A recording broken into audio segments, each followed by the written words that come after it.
আমরা এই পর্যায়ে জানব, বিডি ট্যাক্সেশনের এই পর্যায়ে জানব কর রেয়াত কিভাবে পরিগণনা করা হয়।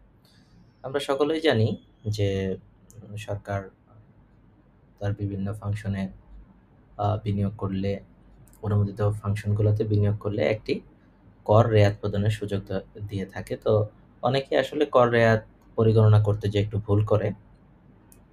তো 2025-26 কর বর্ষে কিভাবে আপনি কর রেয়াত করবেন, কর রেয়াতের পরিমাণটা বের করবেন, সেটা আমি দেখিয়ে দিব। এখানে আপনি দেখুন, কর রেয়াতের সূত্রটা হচ্ছে করদাতার মোট আয়ের 3%, মোট বিনিয়োগের 15% এবং সর্বোচ্চ 10 লক্ষ টাকা। এই তিনটার মধ্যে যেটি কম সেটি হবে হচ্ছে করদাতার কর রেয়াতের পরিমাণ। আমি আবারও বলছি, করদাতার যে টোটাল ট্যাক্সেবল ইনকাম থাকবে সেই ইনকামের 3%, উনি যে বিনিয়োগগুলো করবেন সেই বিনিয়োগের 15% অথবা সর্বোচ্চ 10 লক্ষ টাকা।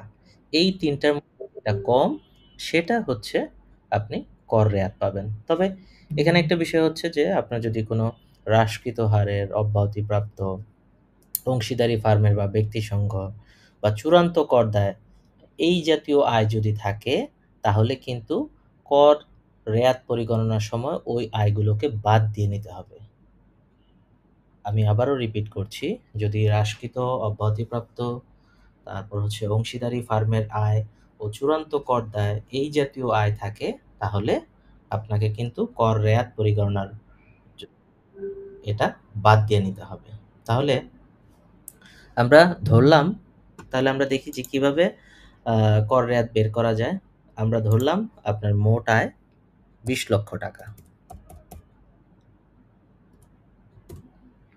এইটার 3%-এ আসে 60,000 টাকা, আর আপনি মোট বিনিয়োগ, অনুমোদিত মোট বিনিয়োগ করেছেন 10 লক্ষ টাকা।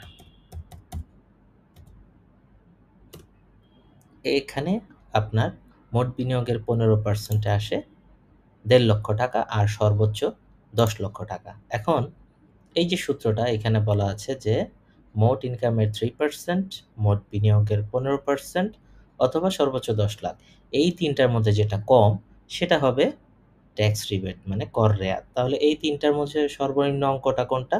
সেটা হচ্ছে 60,000 টাকা।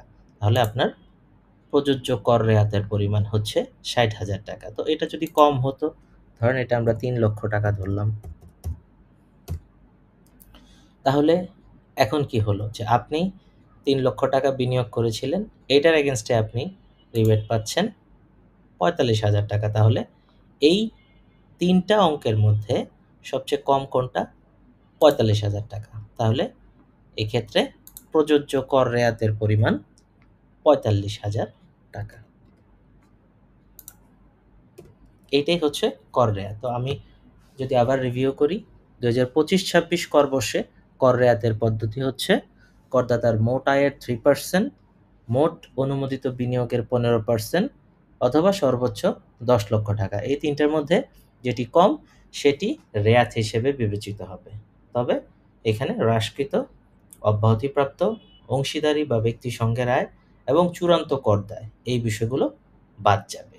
এই বিষয়গুলো বাদ দেওয়ার পরে যে অঙ্কটা থাকবে সেটার উপর এই কর রেয়াতের যে আইন, যে নিয়ম, সেই নিয়মের মধ্যে আপনাকে কর রেয়াতটা বের করতে হবে। আশা করি কর রেয়াতের এই বিষয়টা বুঝতে পেরেছেন।